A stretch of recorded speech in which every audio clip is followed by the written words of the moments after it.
Good morning, students. I will deliver the lecture on new topic, the nature of the Indian Constitution. Nature of the Indian Constitution.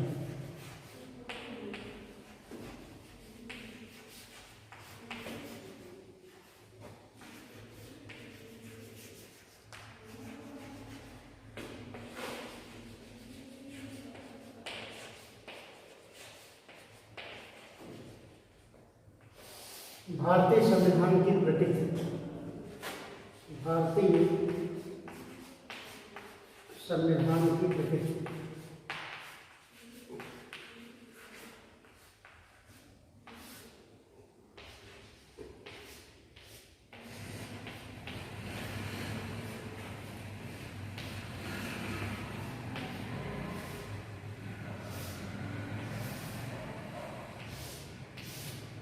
The nature of the Indian Constitution. The new topic is the nature of the Indian Constitution. भारतीय संविधान की प्रकृति।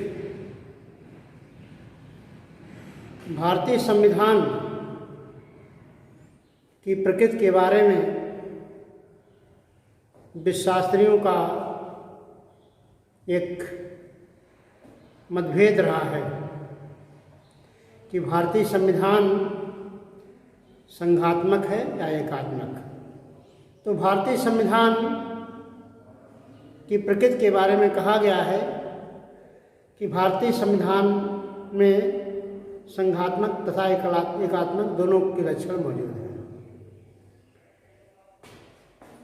तो दो तरह के संविधान होते हैं, एक संघात्मक संविधान,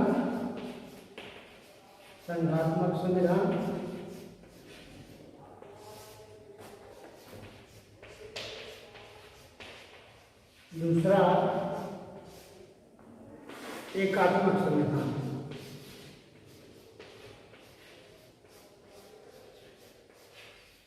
एकात्मक संविधान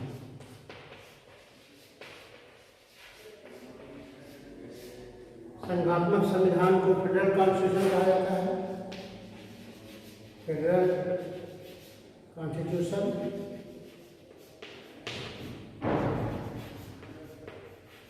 एकात्मक संविधान को जो है यूनिटरी कॉन्स्टिट्यूशन।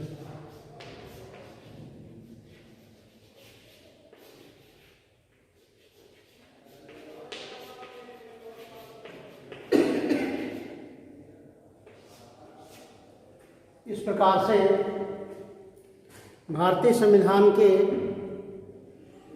की प्रकृति के बारे में कहा गया है कि भारतीय संविधान संघात्मक है तथा एकात्मक भी है।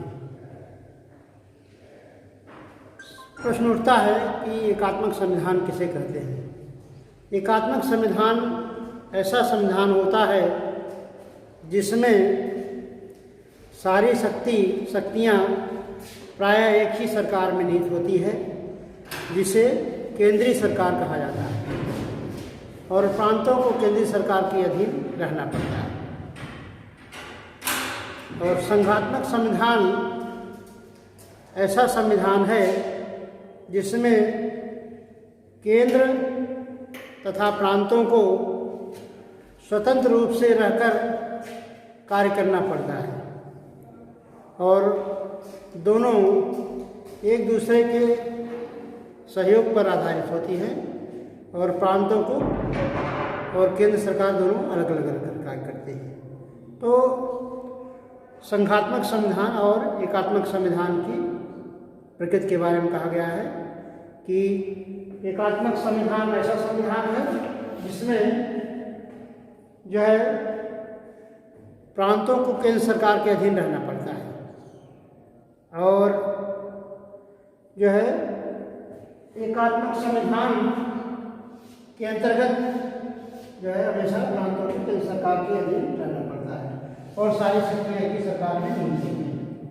और संघात्मक संविधान का तात्पर्य है केंद्र तथा राज्यों के मध्य शक्तियों का विभाजन होता है। मीन्स केंद्र और प्रांतों को स्वतंत्र रह करके कार्य करना पड़ता है। इस प्रकार से भारतीय संविधान की प्रकृति के बारे में कहा गया है, संविधान निर्माताओं का यह मत है कि भारतीय संविधान एक संघात्मक संविधान है, लेकिन कुछ विधिशास्त्रियों में मतभेद है, जिसमें वे कहते हैं कि भारतीय संविधान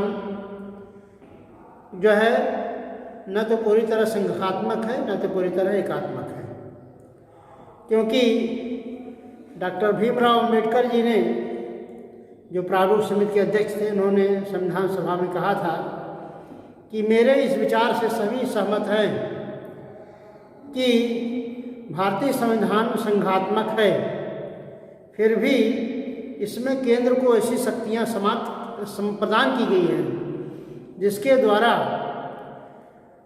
जो है प्रांतों की शक्ति सीमित सी हो जाती है, समाप्त सी हो जाती है, जिसके अनुसार प्रांतों को केंद्र सरकार के अधीन रह करके कार्य करना पड़ता है, लेकिन फिर भी भारतीय संविधान संघात्मक है।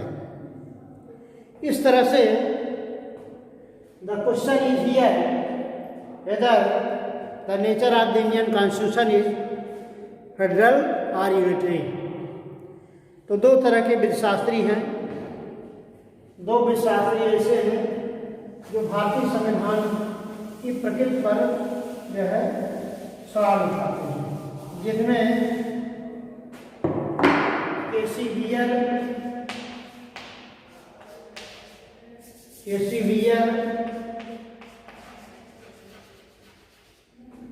तथा दूसरे विधिशास्त्री हैं जेनिंग्स महोदय, जेनिंग्स।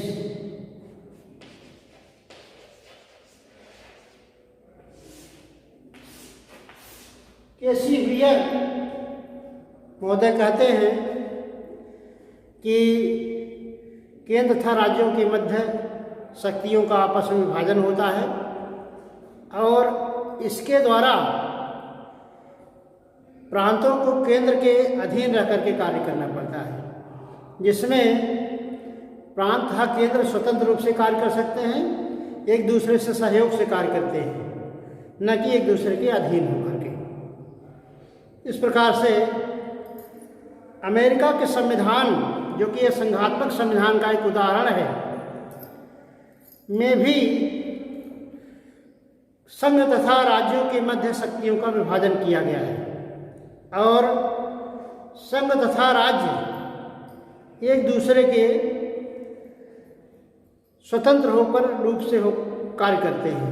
मीन्स वहाँ पर दो तरह का संविधान है, एक केंद्र का अलग संविधान है तथा राज्य के लिए अलग संविधान है। केंद्रीय सरकार केंद्रीय उपबंधों पर कार्य करती है, केंद्रीय विषयों पर, तथा राज्य सरकार राज्य के विषयों पर कार्य करती है।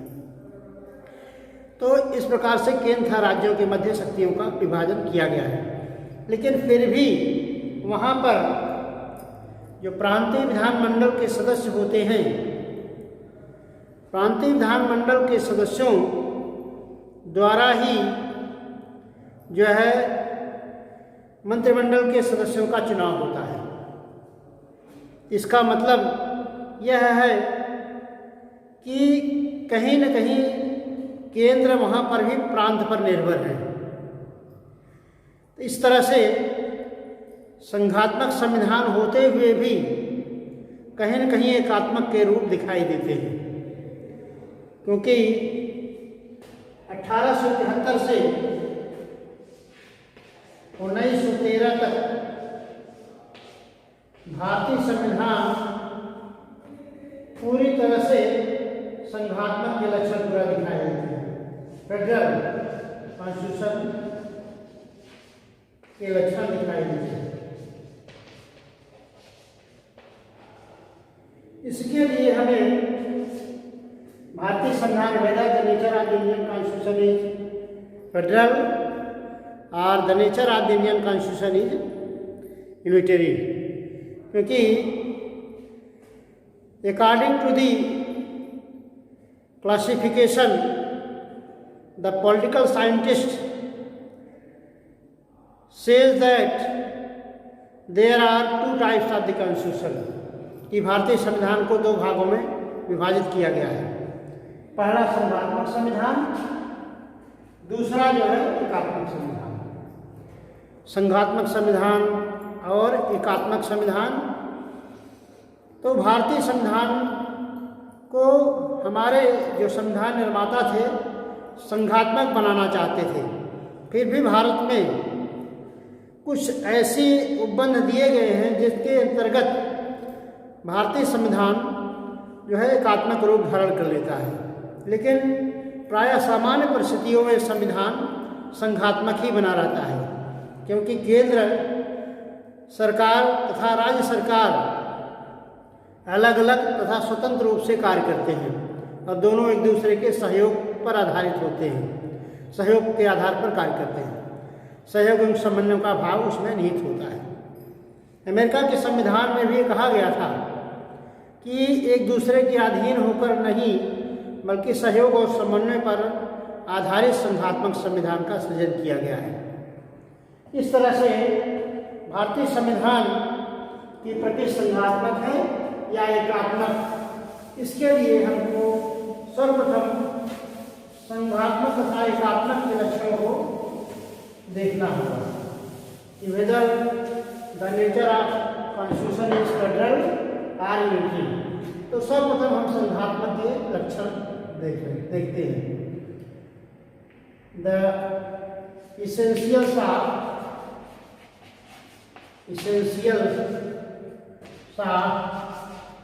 Federal constitution.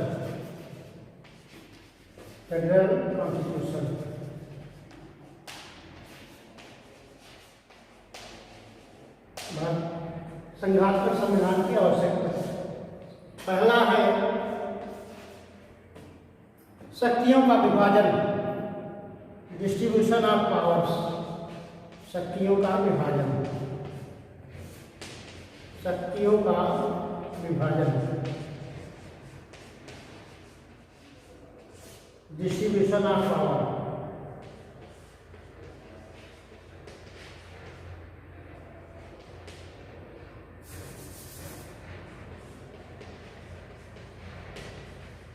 Distribution of powers, शक्तियों का विभाजन।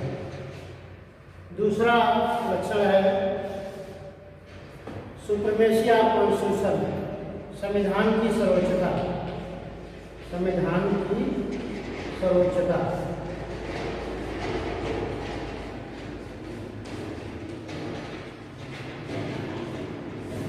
Supremacy of the constitution, supremacy of constitution, supremacy of constitution. संविधान की सर्वोच्चता पहला लक्षण है शक्तियों का विभाजन, इसेंशियल ऑफ फेडरल कॉन्स्टिट्यूशन। भारतीय संविधान के संघात्मक संविधान का लक्षण है पहला शक्तियों का विभाजन, डिस्ट्रीब्यूशन ऑफ पावर्स, शक्तियों का विभाजन। दूसरा है संविधान की सर्वोच्चता, सुप्रीमेसी ऑफ कॉन्स्टिट्यूशन। तीसरा लक्षण है लिखित संविधान, लिखित संविधान।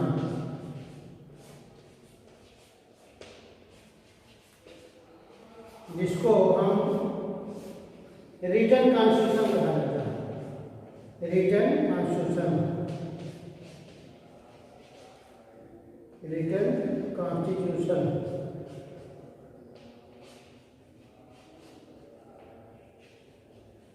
और चौथा लक्षण है इसका, चौथा लक्षण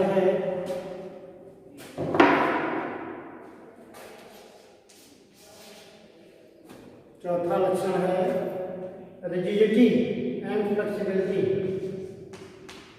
rigidity and flexibility.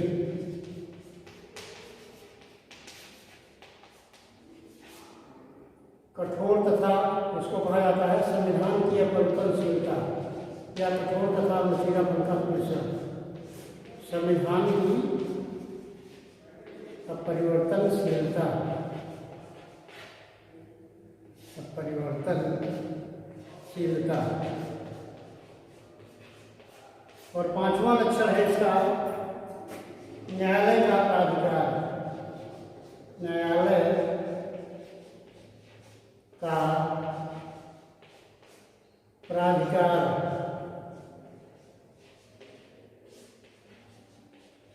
Authority of courts, authority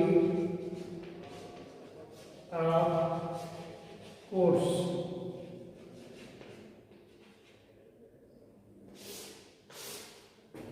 इस प्रकार से भारतीय संविधान संघात्मक है या एकात्मक, इसके प्रमुख लक्षण हैं।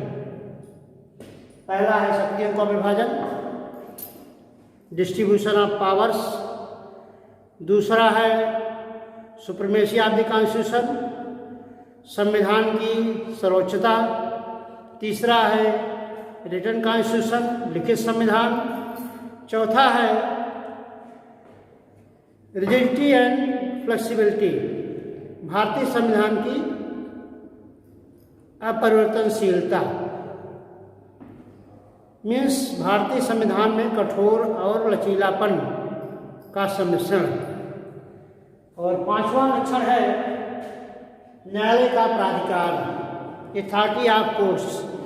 इस प्रकार से हम निम्न प्रकार के जो है आवश्यक तत्वों पर हम सर्वप्रथम संघात्मक संविधान के लक्षण का अध्ययन करेंगे। तो इसमें दो विधिशास्त्री हैं जो भारतीय संविधान को के लक्षण को प्रकट करते हैं। ये नहीं मानते हैं भारतीय संविधान पूरी तरह से संघात्मक है। दो विधिशास्त्री हैं, हमने बताया था, एक केसी वियर महतो, एक जेनिंग्स। केसी वियर जो है भारतीय संविधान को जो है केसी वियर ने भारतीय संविधान को क्वासी फेडरल मानते हैं, क्वासी फेडरल, क्वासी फेडरल।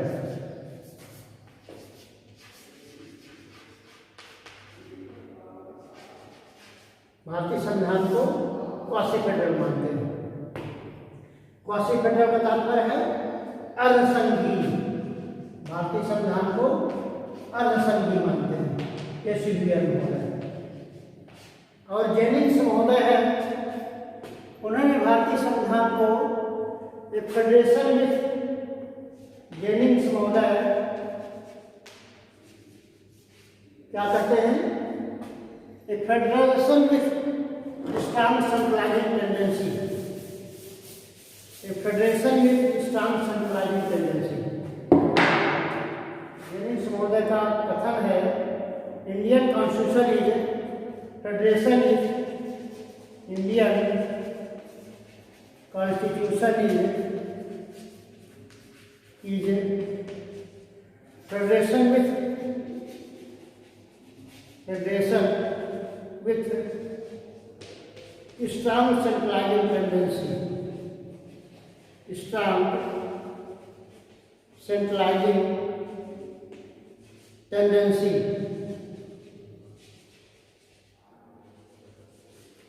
अर्थात भारतीय संविधान जो है में जो है केंद्रीकरण की सशक्त प्रवृत्ति है। भारतीय संविधान में संघात्मक संविधान में केंद्रीकरण की सशक्त प्रवृत्ति है। Federation with strong centralising tendency, केंद्रीकरण की सशक्त प्रवृत्ति है।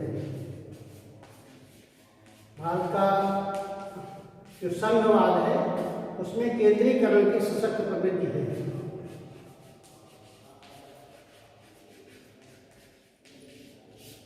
Federation with strong centralising tendency, Indian constitution is federation with strong centralising tendency. जबकि केसी वियर महोदय कहते हैं न तो भारत का संविधान पूरी तरह से संघात्मक है न एकात्मक है, बल्कि दोनों का मिश्रण है। तो first of all I will see the essentials of the federal constitution, पहला इसका लक्षण है शक्तियों का विभाजन, डिस्ट्रीब्यूशन ऑफ पावर्स।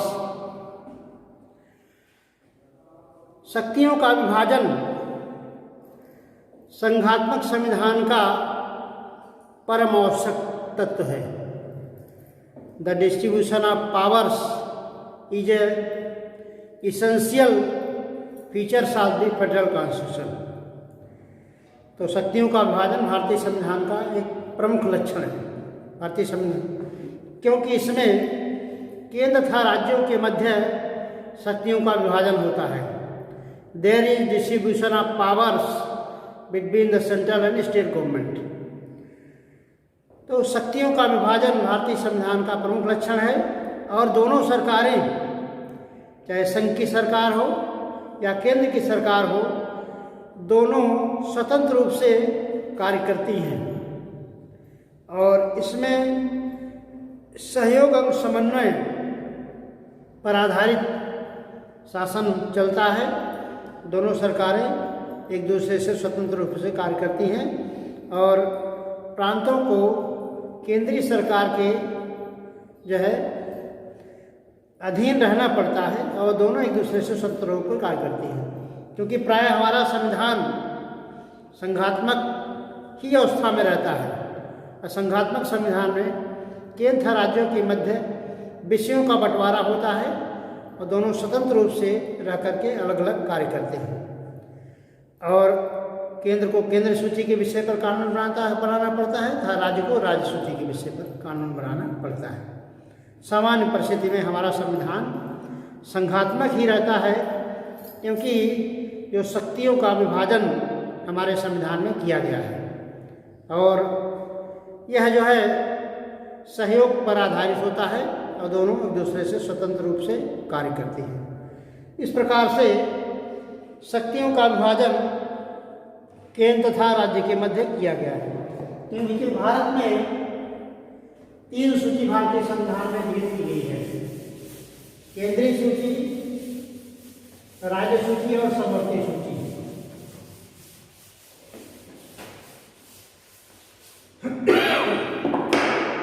केंद्रीय सूची, पहला केंद्रीय सूची सेंट्रल लिस्ट,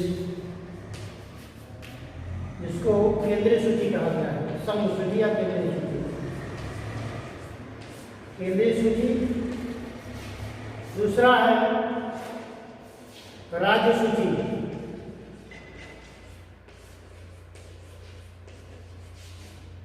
तीसरी भी सूची हमारे यहाँ है समवर्ती सूची, क्योंकि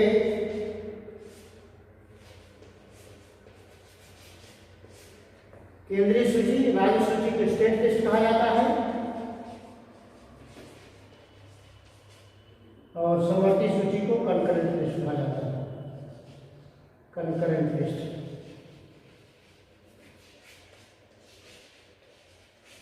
तात्पर्य क्या है? केंद्रीय सूची, सेंट्रल लिस्ट, केंद्रीय सूची के विषयों पर केंद्र सरकार कानून बनाती है। राज्य सूची के विषयों पर कानून निर्माण का अधिकार राज्य सरकार को होता है और समवर्ती सूची के विषय पर केंद्र तथा राज्य दोनों कानून बनाते हैं। अर्थात शक्तियों का जो विभाजन किया गया है, केंद्रीय सूची पर केंद्र सरकार को कानून बनाने का अधिकार होता है तथा राज्य सूची पर राज्य सरकार को कानून बनाने का अधिकार होता है। संघवाद, फेडरेशन, संघात्मक सामान्य स्थिति में संविधान संघात्मक ही रहता है, क्योंकि हर सरकार को, चाहे केंद्र सरकार हो चाहे राज्य सरकार हो, दोनों को अपने अपने क्षेत्र में रह करके ही कानून बनाने का अधिकार दिया गया है। और इस तरह से केंद्र सरकार केंद्रीय सूची पर तथा राज्य सरकार को राज्य सूची पर कानून बनाना पड़ता है। जब समवर्ती सूची भी हमारे यहाँ ली गई है, हमारे यहाँ 3 सूचियाँ हैं, केंद्रीय सूची, राज्य सूची, समवर्ती सूची। समवर्ती सूची ऐसा विषय है जिसमें केंद्र तथा राज्य सरकार दोनों को भी कानून बनाने का अधिकार होता है। केंद्र भी किसी विषय पर कानून बना सकता है, राज्य भी उस विषय पर कानून बना सकता है। लेकिन ऐसी परिस्थिति आती है, मान लीजिए कभी कभी, कि केंद्र ने भी कानून बना दिया किसी विषय पर, राज्य सरकार ने भी कानून बना दिया। ऐसी स्थिति में केंद्र सरकार का कानून अप्रभावी हो जाता है। लेकिन सामान्य परिस्थिति में there is distribution of powers between the central and state government and the both government function independently, both government function independently. दोनों सरकारें स्वतंत्र रूप से कार्य करती हैं, उनके बीच में किसी ढंग का कोई मतभेद नहीं होता है। यह पहला लक्षण distribution of power is a nature first nature of the federal constitution. भारतीय संविधान का पहला लक्षण है शक्तियों का विभाजन, और दूसरा लक्षण है भारतीय संविधान का supremacy of the constitution, supremacy of the constitution, supremacy of the constitution. संविधान की सर्वोपरिता, संविधान की सर्वोच्चता, संविधान की सर्वोच्चता।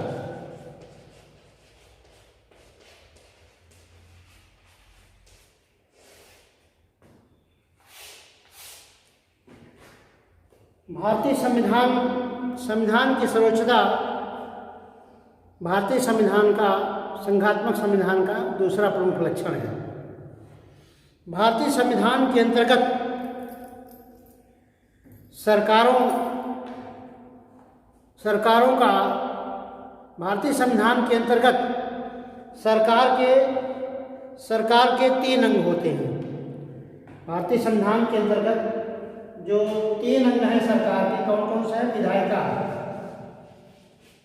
भारतीय संविधान के अंतर्गत सरकार के 3 अंग जो होते हैं, इनका आपस में विभाजन होता है, इनके कार्य क्षेत्र का आपस में विभाजन होता है। विधायिका, कार्यपालिका,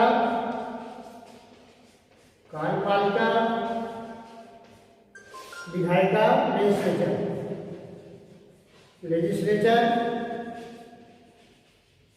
दूसरा एग्जीक्यूटिव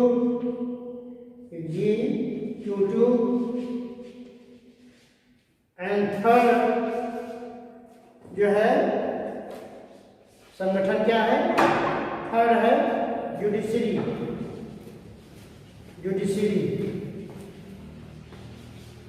जुडिशरी को न्यायपालिका कहा जाता है। 28 minutes. न्यायपालिका 28 minutes has gone, sir. 28 minutes. न्यायपालिका।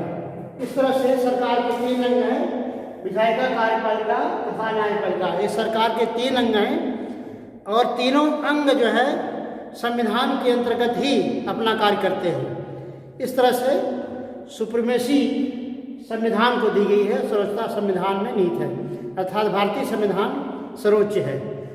Here I will conclude my lecture, and next lecture I will deliver tomorrow. Thank you very much.